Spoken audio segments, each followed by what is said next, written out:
I got more and more input that you need to do carbs because otherwise you won't be able to run faster. Right. And it was like, doesn't feel like that. I was running on ketones, and I got faster and faster in the end. So from running pace 5 minutes per kilometer, I tweaked it and got to 4 minutes and 50, 4 minutes and 40, and 4:30 in the end. And my ketones was I just felt energized. Everyone says that carbs are king, so I say, well, Yeah, then I guess the ketones are the emperor. yeah, yeah. That's good one.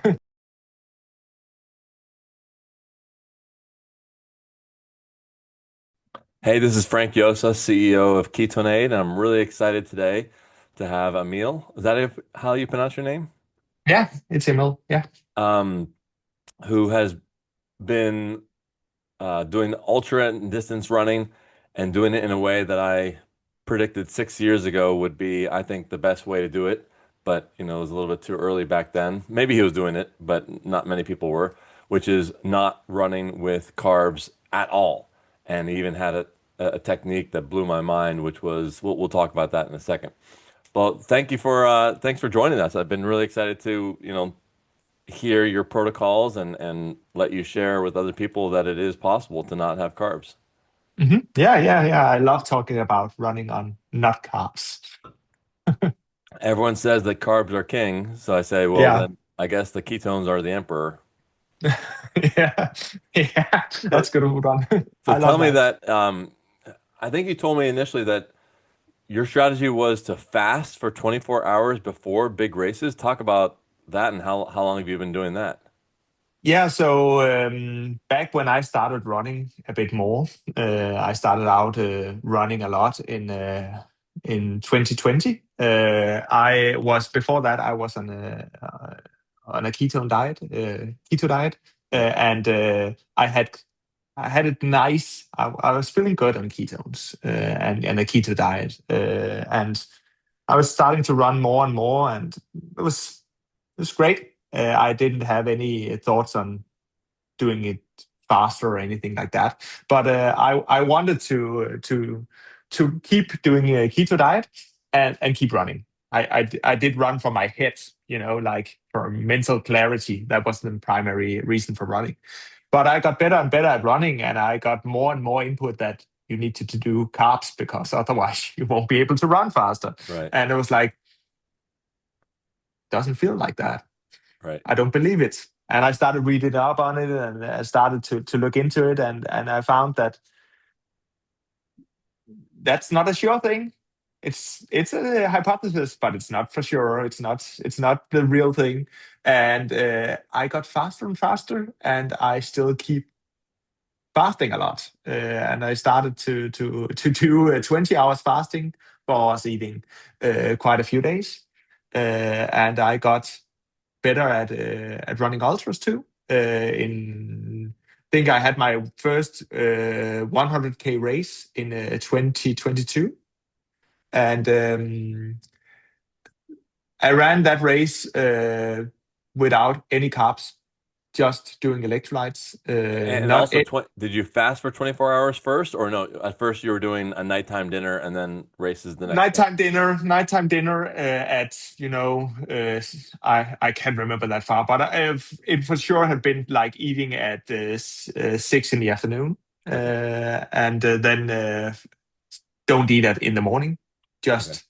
And we talked about that doing my coffee thing, and We'll get into that. every day get into that.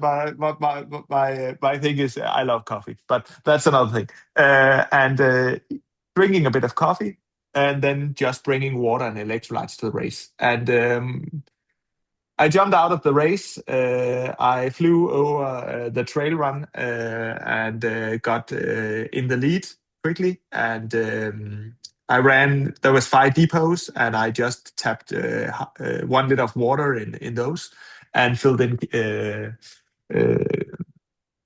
in just electrolytes, and that was it. And I ran those 100 kilometers in 8 hours, and I think it was 40 minutes, 1 hour faster than second place. Oh wow. So it was pretty good. uh, and I had it amazing. I wasn't, in the end, of course, I was tired because I ran a 100K Yeah. my first time, but I felt amazing. And when I got to the goal, it was like people was just, but you don't look tired. No, let's do another. It's like, of course, I wasn't like that, but still, it wasn't a problem, and And I felt everyone pretty else good. was sucking on gels and then Yeah. worrying about they're all, or not all, but some of them are bonking because the gel runs out. The Hmm. thing about sugar and carbs is it seems to me, and you correct me if I'm wrong, that you have to time the sugar perfectly Hmm. because if you don't take it at the right, if you take too much, you get GI issues. If you don't take Hmm. enough and you run out of that storage, your system most of the time cannot switch over to fat very easily. Hmm. So then they have no fuel and then they bonk and everything feels like, running with a monkey on their back. Totally agree. And I have this estimate of my switching over when I do carbs at some event or something like that. When I do eat carbs, I have the feeling that when I run out of carbs, I have a 30-minute window before my the ketones kick in or my fat burning kicks in. So it's like you have to remember that you will get this downside for Yeah. some time before you get up again. We've actually had people Um, experience that with the ketones where they are more of a sugar-based runner and then they take mhm. some ketones and like the first 20 minutes the Yeah. body doesn't know what to do and then so we have warned people about a transition period. So when did Yeah. you then decide, hey, well, let's skip dinner and let's do a 24-hour fast before your ultra marathons? I mean, that's just I've I never don't heard know that if I before. did.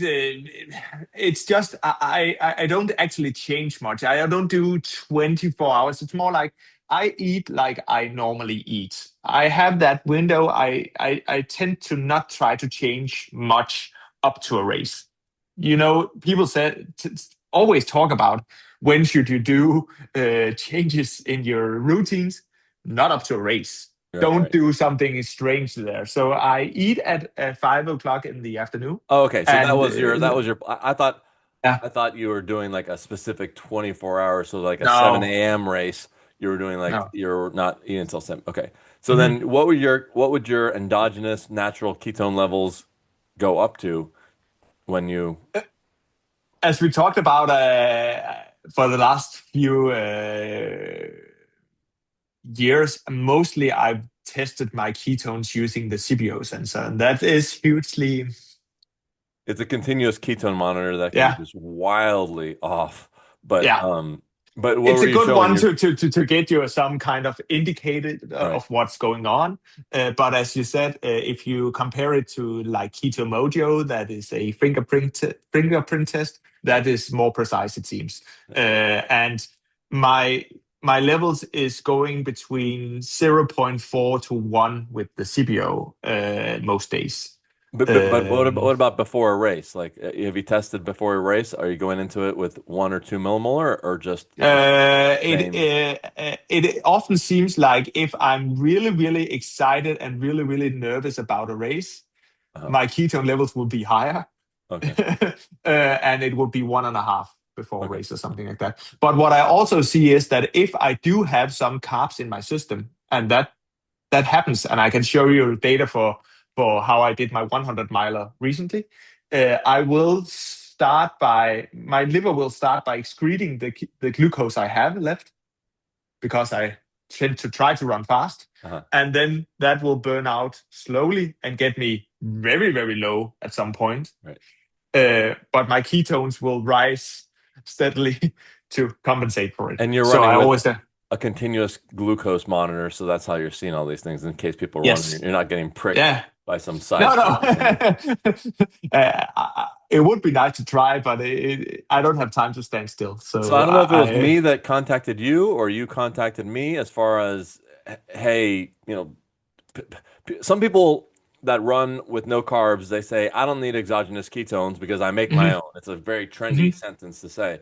But my mhm, reply to that is it's just like a carb-based person saying, oh, I don't need to drink any gel packs because mhm, my body makes my own glucose. I don't mhm, need to take it's just ridiculous. It's just adding on top of that a compatible fuel source. So the mhm, glucose-based runners, they add glucose.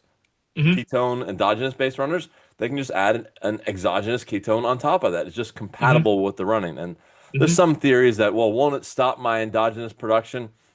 Maybe if you took such a huge amount that you reached, 5 millimolar, your body might say, "Hey, I don't need to make any more." But there's no indication that, these lower amounts of just sustaining an extra zero point 0.5 or 1.0 bump um, would do that. So did you contact me or did I find you? You actually found me, Okay. but it doesn't matter. I have used different products over time. I also tried the Delta G when Mhm. I read about that, and I love your product. And it's even easy to get access to in Europe. That's amazing. And what I've been playing with different theories and different products over time because I'm a kind of a biohacker and I love to try out different things and see how it works. I even got that feedback a lot of times that what if you did carbs? What would happen? And I was Yeah. like, all right, let's have a go. Let's see how that works. And I got all the GI issues and all the problems and all that. And I was like, okay, Well, some would that didn't argue work that well. you'd have to train your body to get back into Yeah, yeah, of glucose and course. but so one of the differences with our product and the Delta G, it's the same Mhm. molecule, is the protocols. They Yeah, tend to advocate for just, yeah, chugging an entire $30 bottle multiple times in mhm, the race. And I was mhm, more yeah, into a smaller dose. So I think your mhm. most recent race, tell us about that. You did the smaller Yeah, yeah, doses. yeah. So I really love that, and even just that you have that writing on your bottle saying if you just top off the cap and pour in a bit of then it's 5 milliliters, and you can just chug that in. Yeah. I was like, I was mind blown because I was like, the last few times I've been trying to use ketone ester, it's been like then half a bottle into the bottle. But how do I look at that bottle to know that it's a half a bottle and stuff like that? Yeah. The protocols have been really, really hard to implement. So it's more like last year I did 24 hours with ketone ester, and it was like then we tuck in a full bottle, then we take half of my full bottle and tuck it half into another bottle to make two half of a bottle.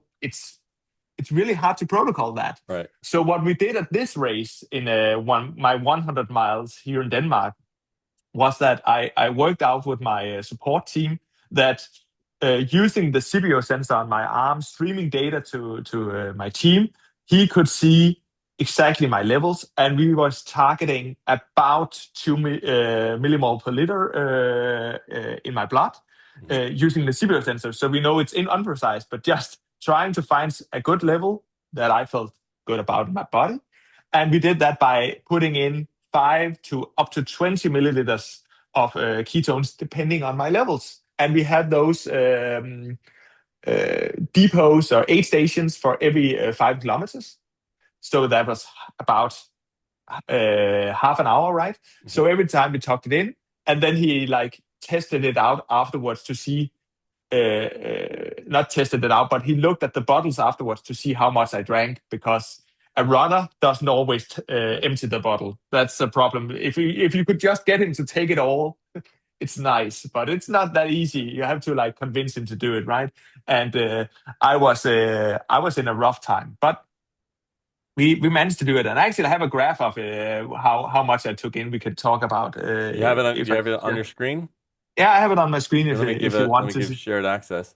So Yeah. it was approximately 10 to 20 mLs per hour, roughly, or it was sometimes It even was it five. was varying, and I on the full run, it ended up me taking in 100 grams for 13 hours Of of the running. KE4, which is Yeah, 50% active. So 50 grams of active. Okay.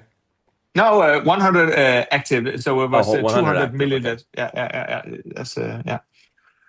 Um, so it was not a low dose, but compared to what I tried to do last year, on my 100 mile of the same race, uh, it was a lot lower. Um, so let's see here.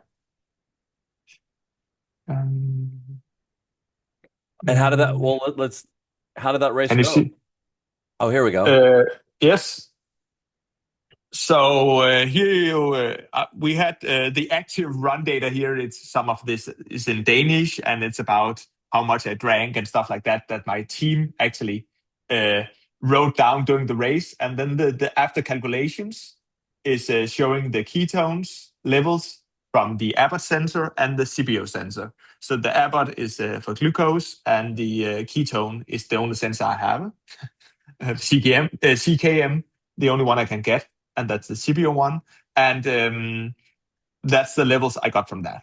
Okay. Um, and the green bars here is how much grams of ketone ester I Of the got. active. So Yeah, on the right-hand yeah, side, we're seeing like a 5.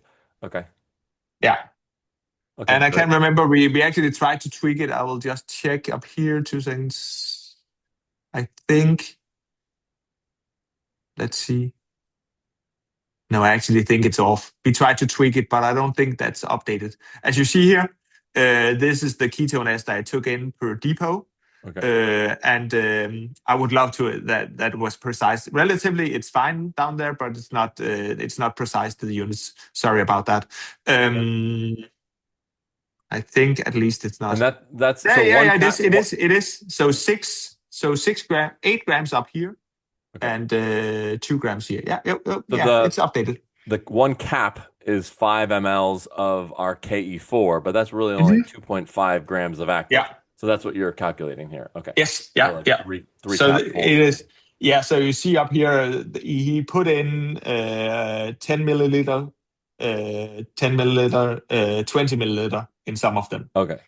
And Great. then depending on how much there was left in the bottle, we calculated how much I actually got down here. In the water bottle, not the ketone Yeah, bottle, but yeah, yeah. Okay, yeah, great. exactly, Perfect. exactly. Okay. Yeah. So this was actually my levels, and as you can see, my glucose was kind of spiking in the initial go where I tried to push hard to run from my opponents. Uh-huh.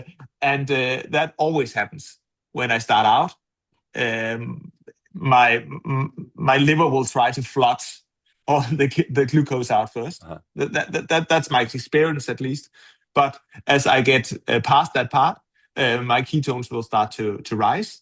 And the every time we tried, he looked at my levels and he saw it dropping. He actually tried to add more, so Mhm. I will get up on the same level again. Um, Great. and the race went pretty well. So I let's had turn off a the screen so that you can yeah. go back to your face. Let's see. I'll just stop sharing here. Okay, great. Then Yeah. yeah, So yeah, how did it go? yeah. So the race went pretty well. We started out by running in a small group with the 3 leaders, and I just pushed hard to surpass them. And the first 30K, I had a lead.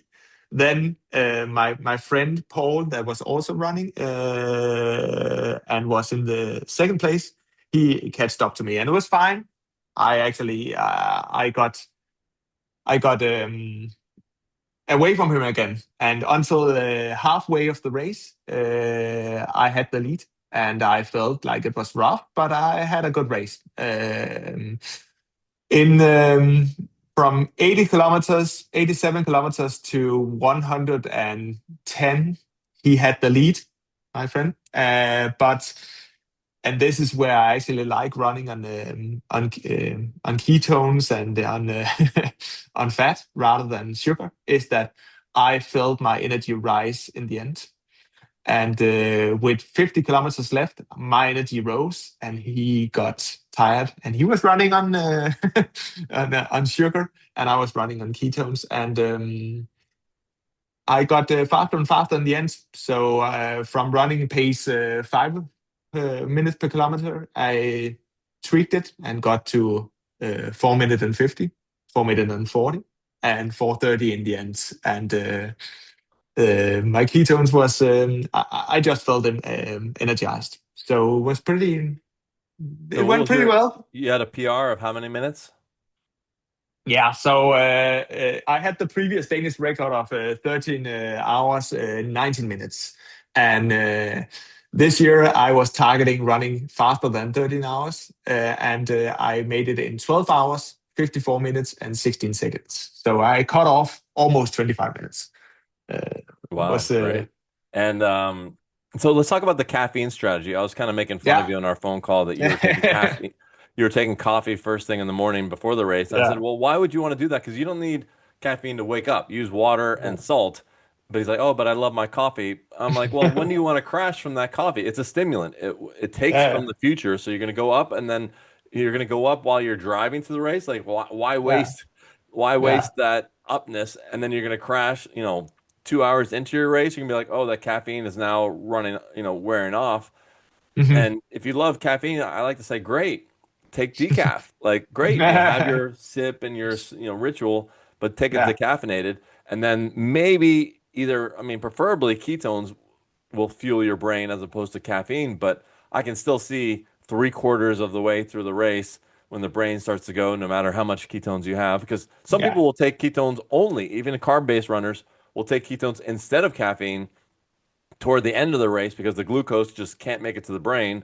They take the Mhm. ketones and they Yeah. they feel it in the brain. But if you've Yeah. already been running on ketones the entire time and your brain's starting to go, then perhaps caffeine at that point. So what was your timing for caffeine, if any? The caffeine I added was from some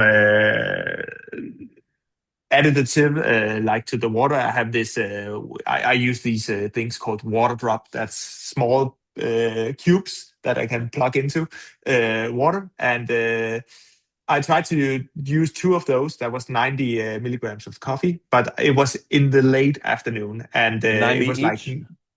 90 milligrams each. Yeah, And you the did two that of. what hour of the 12-hour race? Because So I wrote it down here. It was at 135 kilometers and at 145. So I had like 2 hours left of the race. okay. And was there do you also run with a heart rate monitor? Yeah, I do. Yeah. Do you do you see your heart rate change when you take that caffeine? I haven't looked at it. That could be interesting to take a look at. But my heart rate is often very, very low. Right, but it's something that can be Uh, low, but then still pop up, and yeah, of course, of course. a function of But I also percentages. did speed up, so that would be Right. that would Yeah. be hard to actually see. It's something I want to look into in the end. And now I'm going for 24 hours later this year race, and when I will normally add the coffin would be the in the night when I want to sleep. When you would otherwise uh, otherwise want to sleep. Yeah. Yeah. Exactly, exactly, and that's between 1 and 2 o'clock in the night to 4 or 5 o'clock in the morning. That's a rough time for me because I will get so tired that I don't feel like running a lot. Right. So I will slow down, and slowing down will make me feeling even more sleepy. So it's trying to compensate and try to push. And I talked to my supporter that is doing the data science and the calculations for me, and it was saying, and I proposed your idea on you will crash at some point. Yeah, you will, unless we're gonna add more until you're done, and Right. just add on top of that until you will get into that is at least a hack, right? So it doesn't matter if you crash, but if you just top it off until you get to the goal. Uh, that won't work for 6 days.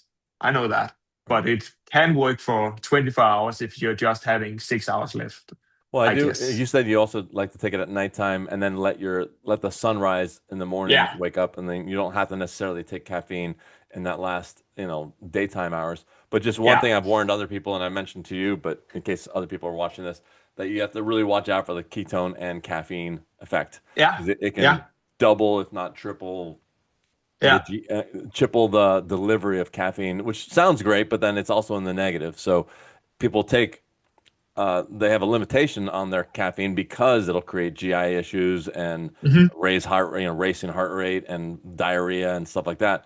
So Mm. adding the ketones, some people have had to drop by 75% the amount of caffeine they take. They used to take, 300, 400, and I don't even know what time range that is, but I know that Mm. was the number 300, 400. And with ketones, they dropped to 150, and they're like, nope, I think we need to drop even more Yeah, yeah, because yeah, it yeah, was yeah. they got the GI issues. So you have to watch out, just be aware of that and practice It with makes it as sense. well, not just game Yeah, day. Um, yeah, yeah, yeah. yeah. Most definitely. Yeah, So I what drink do you think? a lot of coffee in my normal life, sadly, for with your angle at least. But I do drink a lot of coffee. Right. I do triple or six double espressos multiple times a day, and it's Wow. it's not the best thing. I don't do alcohol. A lot of other things that I skip, right? But that thing is kind of But my. do you like the coffee or do you like the caffeine? Because I mean, if you switch to I don't decaf, know. It's like. Could be can you? fun to try decaf, but the problem is I really, really love good coffee, like Right. optimizing it and finding decaf that is the good quality is not that easy It's because harder. There's a Swiss water process, which is one of the, I don't know if it's organic, but a process to extract the decaf called yeah, Swiss water. So you can kind of take yeah, a look at that. yeah, And yeah, see what happens with that. yeah. So what do you think? What is your conclusion? Are you going to be sticking with, just making your own ketones or, adding to what you are already making, exogenous ketones? I think I'll switch between those two ideas of what I call primal racing, where I just don't do anything and just add electrolytes, and then adding ketones like ketone ester, especially with the protocols you been writing down on microdosing, because the microdosing part has really that looks really really interesting, and I want to test that out. It's about trying to optimize the feeling also Hmm. because a lot of racing for that long is about feeling. So also trying to test out what happens if I do it and if I don't do it for a few times. And the problem is I'm not running 100 miles or 24 hours that often. So I Hmm. have to test it out a few times to see if that will work and will help me out. And what do you do Uh, for your workouts? I mean, your workouts probably are 10, 20, 30 miles, a few times. Yeah, most days I run at least one race, one run a daily that is a half marathon Uh-huh. uh, in fasting, and then a few other runs later the same day, ending up at 30K, 35, 40K daily But in you fasting. don't add any exogenous ketones to those or afterward for recovery? I haven't done it much, no. Uh-huh. Okay. I have been playing a bit around with it. But I have to tweak and to test to see how that works out for me. I mean, Um, you might be fine if you're making enough and you're able to do your, workouts and then just bring it back in game yeah, day. Sure. yeah, Now, it might be good to practice, some of your longer runs to kind of feel what happens if I take a bigger bolus, a larger yeah, amount in the middle yeah, and, try different things. And what yeah, about some sort of continuous salt monitor? Don't they have yeah. It those would be real great, time? right? I Don't have they the have them H now? drop. I have the H drop, but Okay. it's a unit that sits on top of your skin, testing it and see how much you sweat, and using some kind of infrared, as far as I know, So is that giving you an indication of what to add to your water bottle? I think it looks like. I think the problem with me is that I'm that much into fat-driven running that it feels like it's off. It feels like Okay. it's made from some estimates on what most people do because I don't sweat that much Mhm. from. It's like with the CPO sensor, it feels like it giving me input, but it's not precise. Right. You know what I mean? Well, tell me about your water consumption versus your friends that are glucose based. Have you guys noticed, you drink one bottle per whatever hour and they're drinking two bottles per hour? Have you noticed a water consumption difference? No, not really. It tends to be what I see is that people get more problem with GI and trying to take in the salt that they need, and getting into problems of not getting. the water that they need and getting into a fight with that. And I tend not to get that problem when I'm just So running you're on. thinking that they don't get enough water? Yeah. Okay. So here's something that a lot of people, didn't know, and you might know, is that when you burn fat, a byproduct of burning fat Mm-hmm. is water. And Mm-hmm. I talked to another, marathon runner, and he would drink very little water at Mm-hmm. all. Well, Yeah. probably some, but and he would see everyone else at these water stations chugging, and he's just like, "What are you doing?" And then I mentioned this Yeah. phenomenon of burning fat makes water. He's like, Yeah. "Oh," he just thought it was a just not a Yeah. coincidence. He just Yeah. thought Yeah. everyone Yeah. was Yeah. silly. Why are they drinking so much? I'm like, no, there's a reason for it. Your body's making water along the Yeah. way. So I was just curious whether you knew friends that are always with two bottles and you're with one, or some dynamic there. When running my normal daily life, I actually never drink water. So I easily run my halves and stuff like that without water. So there it fits perfectly. I never drink water during my running. It's I can go for hours without problems. It's no biggie. Great. So that fits perfectly. Well, Yeah. thanks for sharing your experience. I really do think that this is the future and the default once people get away from this brainwashing of, you must have carbs. And then some people Oh like to yeah. say, well, what about the dual fuel of a bunch of ketones and a bunch of carbs? And I just say, okay, maybe you can, try a protocol that works for you. Maybe, but I think that they kind of compete with each other. Some people will use it selectively just for their brain towards the end so they can be carb based and then have it for their Mhm, brain. But mhm. yeah, we have protocols for the dual fuel because it sounds sexy, the two fuels. It's not necessarily what I recommend, but it's really hard for me to recommend for someone to say, "Hey, I want you to go cold turkey, eat keto, and then switch over." I mean, that could be a 3 to 6 month switch, and then they'll do keto wrong, and then they'll say, "Oh, keto. I went to an online quiz and it said that my body type likes carbs." Like, come on, Yeah, give me yeah, a break. yeah, You're doing it yeah, wrong. But yeah, especially, I think for older athletes that are in the twilight that are like, maybe I can squeeze out a couple more years. I'm like, yeah, that's the time to do it because it really works even better the older you are because you yeah. have less mitochondria and the ketones build the mitochondria, so that can work for them. But it's too risky for the younger runners that are in their prime to like take this 3 month, maybe even longer chunk of time and say, switch over to this fuel source and hope that there's, a noticeable difference. I actually have a hack. I have been trying to coach a few to try different things, and a lot of the things that I coach is mentality. But I also like talk about, oh, so you're having problems with the gels, you're having problems with this. You should try Right. this other way. Yeah. Come over to the other side.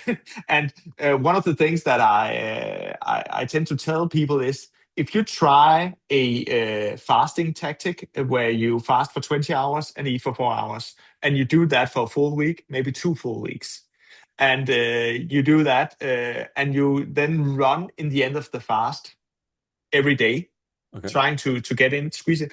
I found out that within 1 to 2 weeks, you can get the boost in the end of the run because you shred out all the carbs in your body, getting into the ketone burning effects Right. way faster. Where a lot of people then they try to do it over longer periods of time with other kind of things, Right. trying to get off the carbs and all these kind of things. It's they don't get the effect of the ketones that fast, and you have to like convince your mind that this is good for you. And getting to that level where you just burn ketones and burn fat in the run, it feels like the ever burning motor in Well, your body they is call it kicking off.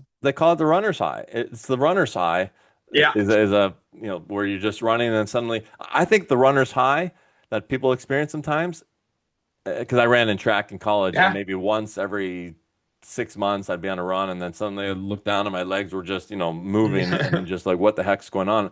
I think that's the runner's high and I think what happened was and I think that's ketones. I think Hmm. what happened is that there was some dynamic of like missing a meal and not realizing that I also missed dinner, and then just some dynamic happened that just accelerated the ketones, Hmm. and I didn't put two and two together, didn't realize that it was because of a couple skipped meals, and you just keep on seeking that for the next 6 months, and then here people are trying to trigger that every day. So when you eat for the 4 hour window, you're talking about eating keto as well. So you're actually talking Hmm. about mixing the intermittent fasting and keto. Now, when Yeah. I tell people or suggest to people how to go into a ketogenic diet, period, apart from sport, Hmm. oftentimes we were at a conference once and this one lady was saying, "Oh, well, we recommend that you do it slowly over a 2 or 3 week process." And I looked at the person to the left or to the right and I was just like, well, that's just going to be a nightmare for people because you have two Yeah. weeks of like no glucose, no ketones, and like no fuel, keto flu. Hmm. And so I'm more of an advocate of rip off the Band-Aid, Hmm. start with a 24-hour fast, just have Hmm. bouillon cubes, just have, a bunch of salt, a lot of salt, Hmm. and rip it Yeah. off, and then do wind sprints. Actual Yeah. wind sprints, just like a 30-second sprint, will really help take that glycogen down storage, which really gets triggered quickly on Oh sprinting. yeah. Yeah. That makes Take that sense. Yeah. down to zero so that your body starts signaling to start making ketones. Yeah. It Some makes people sense. will Makes use sense. exogenous ketones in that process as well, whether it's ketone salts, which are far, far inferior, but people like them in the Yeah. transition into keto Okay. because I like to say the real issue is that they're losing massive amounts of salt. So they Yeah. lose 2 or 3 pounds of water weight, and with that goes a lot of salt. So they're drinking Hmm. these ketone salts. They think that the benefit is the ketones, but it's really the Hmm. salt. It's the Oh. salt. So then after a Yeah. couple weeks, they're still taking the ketone salts, and then they can't put their ring finger on, and they're like, "What's going on?" It's because after the period of time, once you're into keto, you don't need that extra salt, and then Oh. that extra salt makes you Yeah. bloat. Yeah. So people have Yeah. used ketone salts or ketone esters, to get into to help transition, into the process when your glucose is down and your ketones haven't gone up yet. You're in this, limbo land of no fuel. But for training, I'm going to be having a guy from Portugal coming on. He's going to talk about how he teaches his athletes to go, full keto. But what's different about his approach is he also does it with sprinters, and that Okay. is like, Yeah. if Yeah. people think what you're doing is mind-boggling because that's endurance stuff, and then here's Yeah. someone, winning world championships in kayak sprinting, Yeah. all on ketones and exogenous ketones. So that's even like the next level above what I was predicting five or And I six love years that. ago. I really love that because in my mind, it doesn't sound like there's a lot of evidence if you dig deep into that. Why should glucose be Well, better? they It's think like, that glucose is your muscles, muscle fiber needs glucose to run faster. But the other benefits of the ketones that people don't put into the equation is it's just massively anti-inflammatory. You're hmm. lighter weight because of the less Hmm. water. Like you wouldn't Yeah. wear 2 pound shoes, but you're gonna Hmm. carry 2 pounds of extra water and be like, Hmm. eh, so there's other It does benefits make there, sense. It, and it it also, does make sense, and it's a very limited fuel source in your yeah, body. You right, have right. a huge amount of energy in But fat depots, Right, but and that's why the sprinters, the theory for the sprinters is, they'll just have glucose because it's a short run. So, who needs yeah. the long burning fat? But another thing that it worked with someone that was doing a shot put, and you would think shot put, you need the explosiveness. And my Yeah. theory was that less inflammation, less water, and Yeah. increased flexibility. And Yeah. no one talks about that. If you have ketones and your body's more flexible and you're doing the shot put and you can extend an extra 1 inch, I mean, Yeah. that can result in a further put. So yeah, it's super early. That'll take another 10 years before all the sprinters are keto. But we'll see. They need to get adapted at least, right? And there is I'm sure you have heard of him, but there is this guy Tim Noakes that's also did a few tests, and actually he found out in his science is that if you do glucose or you do fat, it doesn't really matter in explosiveness. It's a matter of adaptation. And the other thing he said is like if the energy source of glucose was the best for explosive training, why are you burning glucose in the night when you sleep? It doesn't matter. It doesn't make sense. Okay. You wouldn't burn off your good fuel in the night if it was the best fuel. So his hypothesis is more like actually you're shipping your glucose into your muscles to get it out into the waste bins, so it's not in your blood. and you have to burn it off as soon as you're running because you need to get it off your back so you can fill in more afterwards. So it's not the best one. It's just to get it off your back so you don't have it in your blood veins. And I really love that idea because that means if we didn't have the trash, we would have the good fuel, Right. Yes. I like the to explain it fats. as a very dirty, cheap, dirty fuel. Whereas you can be Yes. running, and people say, "Oh, well, the ketones are so expensive." Well, those packs are pretty expensive, and that Yeah. breakfast is food. What if you're just Yeah. not eating all those gels and use up some of that money?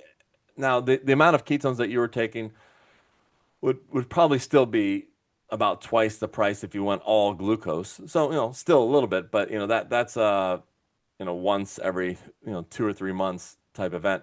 So other things you Yeah. might want to play with is you might want to take a larger bolus at the end of your race Hmm. just to have, just for recovery purposes.